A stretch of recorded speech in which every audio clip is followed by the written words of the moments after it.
নমস্কাৰ প্ৰিয় বন্ধু বান্ধৱীসকল 6 এপ্ৰিল ৰবিবাৰে ৰাম নৱমী ভগৱান বিষ্ণুৰ সপ্তম অৱতাৰ ৰাম ৰূপে জন্মগ্ৰহণ কৰিছিল চৈত মাহৰ শুক্লা নৱমীৰ তিথিত সেয়েহে এই তিথিক ৰাম নৱমী বুলি কোৱা হয় এই পবিত্ৰ দিনটোত আপুনি বা আপোনাৰ ঘৰত কিছুমান কাম নকৰাকৈ কেতিয়াও নাথাকিব এই দিনটো অতি পবিত্ৰ দিন পুৰুষোত্তম ৰাম প্ৰভুৰ জন্ম হৈছিল এই দিনটোতেই এই দিনটোত কৰা কেইটামান কামৰ বাবে জীৱনত বাধা বিঘিনি আৰু দৰিদ্ৰতাৰ সন্মুখীন হ'ব লগা নহয় ইয়াৰ উপৰিও এই দিনা যদি আপোনাৰ ঘৰত প্ৰভু ৰাম আৰু হনুমানৰ বাবে এটা উপায় কৰিব পাৰে তেনে যি ভাবি উপায়টো কৰিব প্ৰভু ৰাম আৰু হনুমানৰ কৃপাত খুব কম দিনত সেই আশা পূৰণ হ'ব ভগৱান বিষ্ণুৰ ৰাম অৱতাৰেই হৈছে ভক্তসকলৰ বেছি মনৰ কামনা পূৰণ কৰাৰ অৱতাৰ পৃথিৱীত শান্তি প্ৰতিষ্ঠা কৰি ভক্তৰ মনৰ কামনা পূৰণ কৰাৰ শ্ৰেষ্ঠ অৱতাৰ হৈছে ৰাম অৱতাৰ ভগৱান বিষ্ণুৰ ৰাম অৱতাৰৰ মহত্ব অত্যন্ত বেছি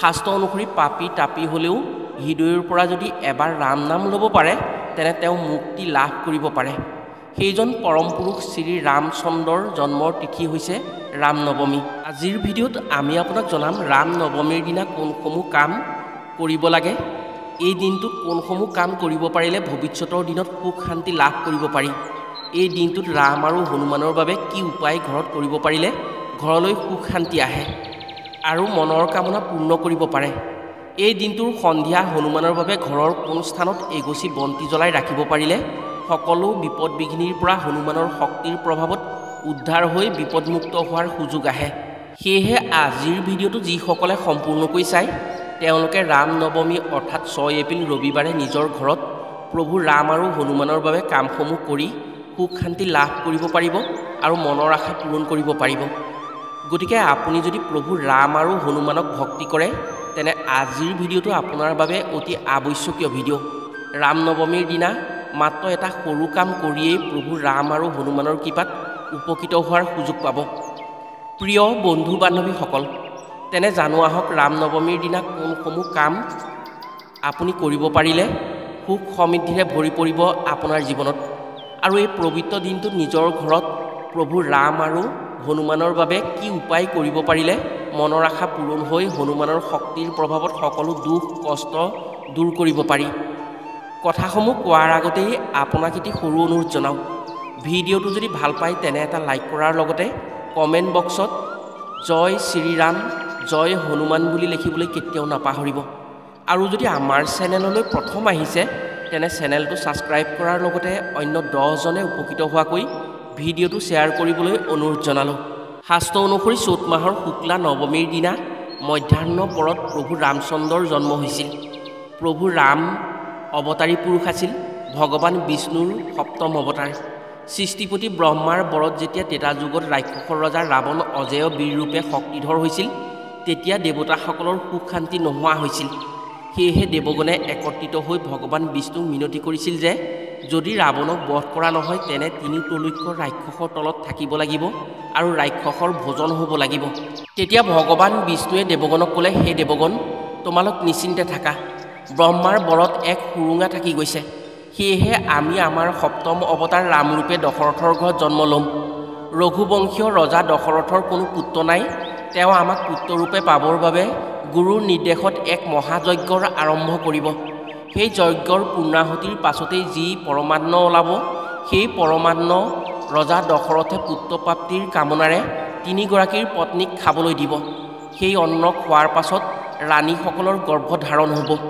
মোৰ শক্তিৰে তিনি ৰাণীৰ গৰ্ভত 4 অংশে অৱতাৰ হ'ব কৌশল্যাৰ গৰ্ভত জ্যেষ্ঠ পুত্ৰ ৰাম সুমিত্ৰাৰ গৰ্ভত লক্ষ্মণ আৰু ৰাণী কৈকেয়ীৰ গৰ্ভত ভৰত শত্ৰুঘ্ন ৰূপে মোৰ শক্তিৰে জন্ম ল'ব আমাৰ শক্তিৰে সৃষ্টি হোৱা পৰম পুৰুষ ৰামে ৰাৱণক বধ কৰিব শাস্ত্ৰ অনুসৰি সেয়েহে ৰাম হৈছে ভগৱান বিষ্ণুৰ অংশে অৱতাৰী পুৰুষ আৰু ভগৱান বিষ্ণুৰ সপ্তম অৱতাৰ সেই পৰম পুৰুষ ৰাম প্ৰভুৰ জন্ম হৈছিল চৈত মাহৰ শুক্লা নৱমীৰ তিথিৰ দিনা দুপৰীয়া এই বছৰৰ ৰাম নৱমী মিলিছে 6 এপ্ৰিল ৰবিবাৰে এই দিনটোত অৰ্থাৎ ৰাম নৱমীৰ দিনা কৰা কিছুমান কামৰ বাবেই ঘৰত সুখ শান্তিয়ে বিৰাজ কৰে আপুনি যদি আপোনাৰ ঘৰখনৰ সুখ শান্তি কামনা কৰে তেনে এই দিনটোত আজিৰ ভিডিঅ'ত কোৱা কামসমূহ নিশ্চয় কৰক আৰু আজিৰ ভিডিঅ'ত যিখিনি উপায়ৰ কথা ক'ম সেইখিনি যদি আপুনি কৰিব পাৰে তেনে ভগৱান বিষ্ণুৰ কৃপাত আপোনাৰ ঘৰত কোনো দিন দুখ দৰিদ্ৰতা নাহে প্ৰিয় বন্ধু বান্ধৱীসকল, আপোনাৰ ঘৰখনৰ বা আপোনাৰ সন্তানৰ যদি সদায় মংগল কামনা কৰে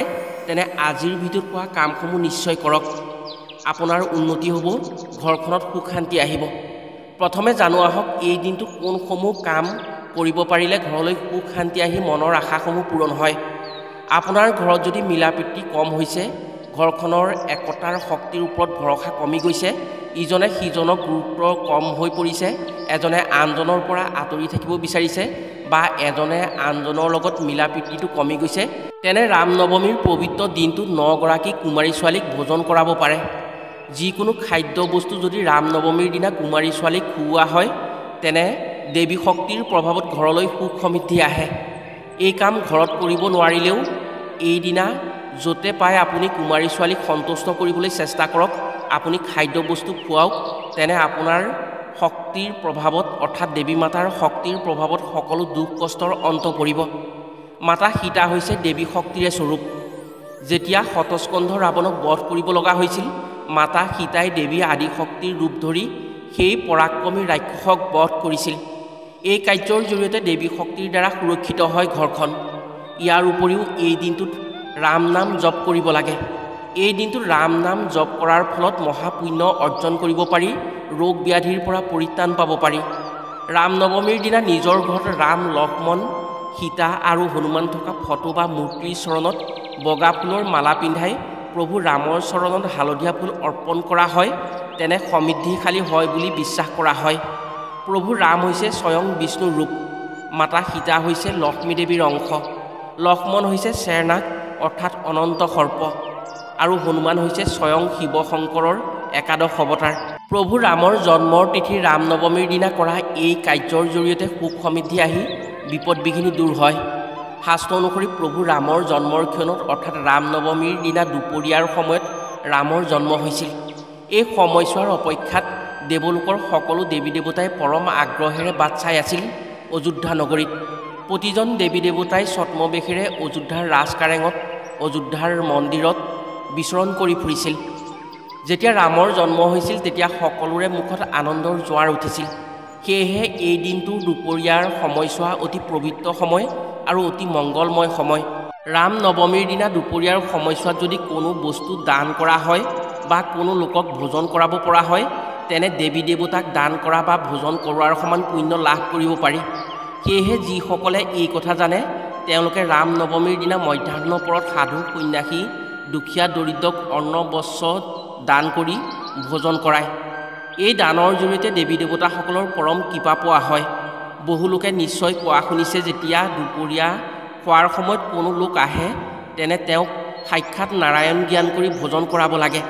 ইয়াৰ অৰ্থ হৈছে যে যেতিয়া প্ৰভু ৰামৰ ত্ৰেতা যুগত ৰাম নৱমীৰ দিনা দুপৰীয়া জন্ম হৈছিল, তেতিয়া তেওঁলৈ বাট চাই থকা দেৱী দেৱতাসকলে অযোধ্যাৰ প্ৰজাৰ গৃহত নিজে ছদ্মবেশেৰে আলহী হৈ আতিথ্য গ্ৰহণ কৰিছিল। সেয়েহে ৰাম নৱমীৰ দিনা দুপৰীয়া কোনো লোকক ভোজন কৰাব পাৰিলে দেৱলোকৰ কৃপা পৰে। ইয়াৰ উপৰিও ৰাম নৱমীৰ দিনা প্ৰভু ৰামৰ লগতে হনুমানক পূজা কৰি ব্ৰত ৰাখিব পাৰিলে প্ৰভু ৰাম আৰু হনুমানৰ কৃপা লাভ কৰিব পাৰি। এই দিনটোত হাই হুলস্থুল, কাজিয়া পেচাল কৰিব কেতিয়াও নালাগে। ভগৱানক ভক্তি কৰি ৰাম নাম জপ কৰিব পাৰিলে মুক্তি লাভ কৰিব পাৰি। 2025 বৰ্ষৰ ৰাম নৱমী 5 এপ্ৰিল শনিবাৰৰ সন্ধিয়াৰ পৰা মিলিছে যদিও 6 এপ্ৰিল ৰবিবাৰে সন্ধিয়া 8 বজালৈকে আছে। সেয়েহে 6 এপ্ৰিলৰ দিনা সম্পূৰ্ণ তিথি মিলিছে। প্ৰভু ৰামচন্দ্ৰৰ জন্মৰ লগতে পৃথিৱীলৈ পোহৰ লৈ আহিছিল, সকলো ফালেই সমৃদ্ধিশালী হৈছিল। সেয়েহে এইদিনা পুৱা স্নান কৰি যদি নিজৰ ঘৰত ৰাম পূজা কৰাৰ পাছত হনুমানৰ চৰণত এগছি বন্তি গোটেই দিনটো জ্বলাই ৰাখিব পাৰে, তেনে আপোনাৰ ঘৰত আগন্তুক দিনত যিকোনো ক্ষেত্ৰতেই পোহৰ আহিব। প্ৰিয় বন্ধু বান্ধৱীসকল, এতিয়া উপায়টোৰ বিষয়ে জানো আহক। ৰাম নৱমীৰ দিনা এই উপায় কৰিব পাৰিলে সীতাৰূপী লক্ষ্মী মাতাৰ পৰম কৃপা লাভ কৰিব পাৰি আৰু আপোনাৰ ঘৰত ধন টকা পইচাৰ অভাৱ অনাটনত পৰিবলগীয়া নহয়। ইয়াৰ উপৰিও এই উপায়ৰ ফলত বাবা হনুমানৰ বিশেষ কৃপা লাভ কৰিব পাৰে। বাবা হনুমান হৈছে মাতা সীতা আৰু প্ৰভু ৰামচন্দ্ৰৰ পৰম ভক্ত, পৰম সেৱক। মাতা সীতাই হনুমানক নিজৰ পুত্ৰৰূপে গ্ৰহণ কৰিছিল আৰু হনুমানৰ ভক্তিত সীতা মাতা পৰম সন্তোষিত হৈছিল। ফলস্বৰূপে হনুমানে যি বিচাৰিছিল সেই বস্তু মাতা সীতাই কোনোদিন নিদিয়াকৈ থকা নাছিল। এই উপায় কৰিবলৈ আপোনাক ব্যৱহাৰ নকৰা এটা সেন্দুৰৰ টেমা লাগিব। এই উপায় কৰাৰ ফলত আপোনাৰ ঘৰলৈ ধন টকা পইচাৰ আকৰ্ষণ হ'ব। ৰাম নৱমীৰ দিনা আপুনি স্নান কৰিব। স্নান কৰি শুদ্ধ বস্ত্ৰ পৰিধান কৰি ৰাম লক্ষ্মণ সীতা হনুমান থকা এখন ফটো কিনি আনি বা ঘৰত থাকিলে সেইখনেই হ'ব। সেই ফটোখন গংগা জলেৰে পৰিষ্কাৰ কৰি আপোনাৰ গোসাঁই ঘৰত বা অন্য কোনো ভাল স্থানত প্ৰতিষ্ঠা কৰি ধূপ বন্তি জ্বলাই সেই সেন্দুৰৰ টেমাৰ পৰা কিছু সেন্দুৰ উলিয়াই বাবা হনুমানৰ হাতত লগাই টেমাটো বাবা হনুমানৰ হাতত স্পৰ্শ হোৱাকৈ ৰাখিব। যেতিয়া দুপৰীয়া হ'ব তেতিয়া সেই টেমাটো মাতা সীতাৰ চৰণত স্পৰ্শ কৰাই থৈ দিব আৰু বাবা হনুমানৰ হাতত যি সেন্দুৰ লাগি আছিল সেই সেন্দুৰ অকণমান আনি মাতা সীতাৰ চৰণৰ আঙুলিত লগাই আপোনাৰ ইচ্ছাৰ কথা ক'ব। যি ইচ্ছা কৰে ধন টকা পইচা সা সম্পদ উন্নতিৰ যি ইচ্ছা কৰে ক'ব। তাৰ পাছত অকণমান সেন্দুৰ আনি হনুমানৰ কপালত এটা তিলক দিব। এনেদৰে কামটো কৰিব যাতে সেই কামটো হনুমানে মাতাৰ চৰণত কৰিছে। এনেকৈ কৰাৰ পাছত সেই টেমাৰ সেন্দুৰখিনি আপুনি আপোনাৰ ঘৰত ভাল স্থানত ৰাখিব। চাব হনুমান আৰু মাতা সীতাৰ আশীৰ্বাদত আপোনাৰ মনৰ ইচ্ছা খুব সোনকালেই পূৰ্ণ হ'ব। যেনেকৈ মাতা সীতাৰ দ্বাৰা হনুমানৰ সকলো ইচ্ছা পূৰণ হয়, ঠিক ৰাম নৱমীৰ দিনা কৰা এই কাৰ্যৰ ফলত মাতা সীতাৰ জৰিয়তে হনুমানৰ শক্তিৰ প্ৰভাৱত আপোনাৰ মনৰ যিকোনো আশাই পূৰণ কৰিব পাৰিব।